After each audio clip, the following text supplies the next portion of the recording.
இதுவரை இராணுவத்தினராலே கையகப்படுத்தப்பட்டு விடுவிக்கப்படாமல் இருக்கின்றது.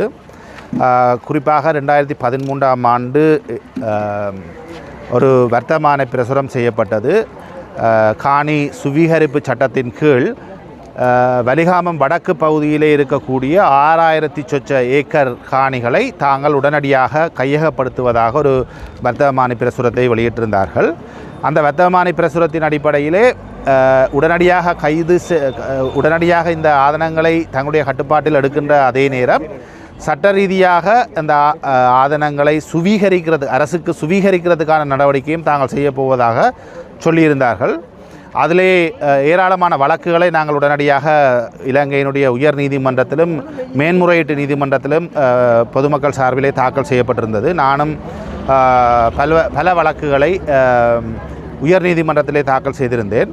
அதனைத் தொடர்ந்து சுவீகரிக்கிறதுக்கான முயற்சிகள் கைவிடப்பட்டிருந்தன. அதன் பின்னர் கிட்டத்தட்ட 4000 ஏக்கர் அளவிலான காணிகள் படிப்படியாக விடுவிக்கப்பட்டிருக்கிறது. இன்றைய அரசாங்கத்தினுடைய தகவலின் அடிப்படையில் 2118 ஏக்கர் அளவிலான காணிகள் இதுவரை விடுவிக்கப்படாத காணிகளாக இருக்கின்றன. இதிலே பொதுமக்களோடு கதைத்த அளவிலே கிட்டத்தட்ட 400 ஏக்கர் வரையான காணிகள் ஏற்கனவே அரச காணிகளாக இருக்கிறது. குறிப்பாக விமானத்தளத்துக்கு வழங்கப்பட்ட காணியும் அதை போன்று சில அரச நிறுவனங்களுக்கு வழங்கப்பட்ட காணிகளுமாக கிட்டத்தட்ட ஒரு 400 ஏக்கர் அளவிலான ஆதனம் இதுவரை அரச ஆதனமாக இருக்கிறது. மீதி 1600க்கும் மேற்பட்ட ஏக்கர் காணிகளும் தனியாருக்கு சொந்தமான காணிகள், அவை இராணுவத்தினராலே சட்டவிரோதமாக ஆக்கிரமிக்கப்பட்டிருக்கிறது.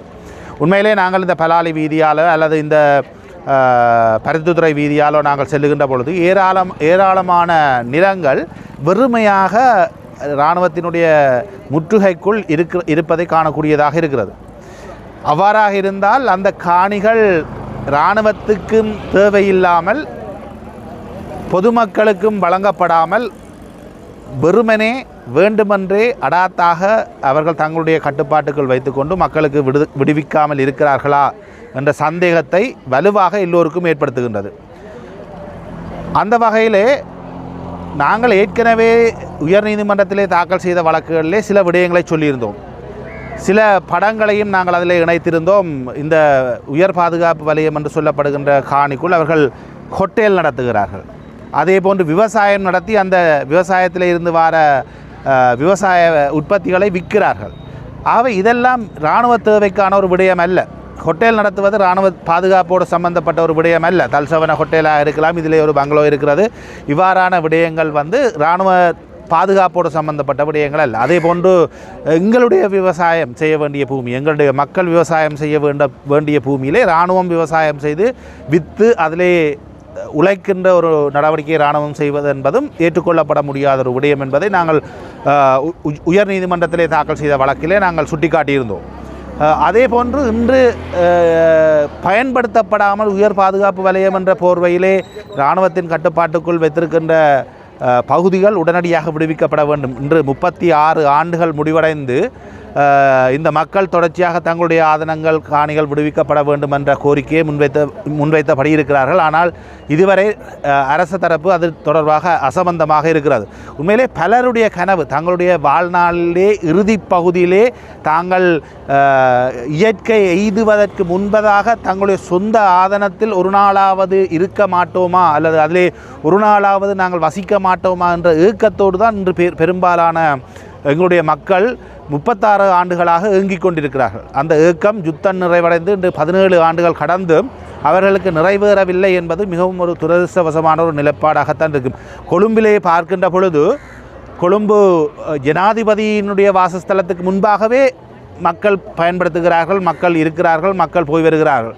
அதே போன்று விமானப்படை தளமாக இருக்கலாம். ஆகவே கொழும்பிலே தென்னிலங்கையிலே அவர்களுடைய இராணுவ தளங்களுக்கு பக்கத்தில் இருக்கக்கூடிய காணிகளை, கட்டுநாயக்கா விமானப்படை தளத்துக்கு பக்கத்தில் இருக்கக்கூடிய காணிகள் எல்லாம் விடுவிக்கப்பட்டு மக்களுடைய பாவனையில் இருக்கிறது. பொதுமக்கள் தாராளமாக அந்த வீதிகளிலே போய் வரக்கூடியதாக இருக்கின்ற நிலையிலே யுத்தம் முடிவடைந்து விடுதலை புலிகள் தோற்கடிக்கப்பட்டதாக சொல்லப்பட்ட பின்னரும் 17 ஆண்டுகள் கடந்துவிட்ட நிலையிலும் இந்த பலாலியிலே இருக்கக்கூடிய 2100 ஏக்கர்களை அவர்கள் கையகப்படுத்தி வைத்திருக்க வேண்டும் வேண்டும் என்பது நியாயப்படுத்த முடியாத சட்டவிரோதமான ஒரு செயற்பாடாக இருக்கும் என்பதுதான் என்னுடைய கருத்தாக இருக்கிறது.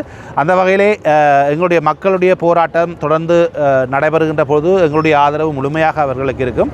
அதே நேரம் நான் எங்களுடைய மக்களுக்கு கேட்டுக்கொள்கின்ற விடயம், இந்த ஆக்கிரமிப்புகள் ஒரு சட்டவிரோதமானவை, சட்டத்தால் நியாயப்படுத்தப்பட முடியாதவை. ஆகவே இந்த இராணுவ ஆக்கிரமிப்பை நாங்கள் அகற்றக் கோரி மாவட்ட நீதிமன்றத்தில் சிவில் வழக்கு தாக்கல் செய்வது தொடர்பிலும் நாங்கள் கவனம் செலுத்த வேண்டும். அவ்வாறு கவனம் செலுத்துகின்ற பட்சத்தில் மக்கள் வழக்கு தாக்கல் செய்ய தயாராக இருக்கின்ற பொழுது நாங்கள் சட்ட ரீதியான உதவியை செய்வதற்கு நான் முழுமையாக தயாராக இருக்கிறேன் என்ற விடயத்தை நான் மக்களுக்கு சொல்லியிருக்கின்றேன். ஆகவே மக்கள் தங்களுடைய போராட்டத்தை, தங்களுடைய இந்த காணி விடுவிப்புக்கான தங்களுடைய முயற்சியை பல கோணங்களில் செய்வதில் ஒரு தவறும் கிடையாது. பல்வேறு பக்கத்தாலும் அழுத்தங்களை கொடுக்க வேண்டும். அறவழி போராட்டம், கவன ஈர்ப்பு போராட்டம், சர்வதேச ராஜதந்திர மட்டங்களிலே பேச்சுவார்த்தைகள், அதே போன்று சட்ட ரீதியான ஒரு போராட்டத்தையும் நாங்கள் நீதிமன்றங்களிலே தொடுக்கின்ற பொழுது பல முனை அழுத்தத்தை அரசுக்கு கொடுத்து இந்த காடு பற்றி போயிருக்கின்ற, பயன்படாமல் இருக்கின்ற உயர் பாதுகாப்பு வலயம் என்ற போர்வையில் அபகரிக்கப்பட்டிருக்கக்கூடிய விளை நிலங்கள், பயன்பாட்டு நிலங்கள், மக்களுடைய வாழ்விடங்களை உடனடியாக அரசாங்கம் விடுவித்து மக்களிடம் கையளிக்க வேண்டும். அதுக்கான முயற்சியை நாங்கள் தொடர்ந்தும் கொடுக்க வேண்டும் என்பதை நான் இந்த சந்தர்ப்பத்திலே கூறிக்கொள்கின்றேன். மிகவும் துரதிர்ஷ்டவசம், இலங்கையிலே இருக்கக்கூடிய வேறு எந்த இன மக்களுக்கும் இல்லாத ஒரு துயரம் எங்களுடைய மக்கள் யுத்தம் முடிந்தும் அனுபவித்து கொண்டிருக்கிறார்கள். ஆகவே இதில் சம்பந்தப்பட்ட அரசாங்கம் சரி, சர்வதேச சமூகம் சரி, உடனடியாக தலையீடு செய்து இந்த மக்களுடைய காணிகளை விடுவிக்க நடவடிக்கை எடுக்க வேண்டும்.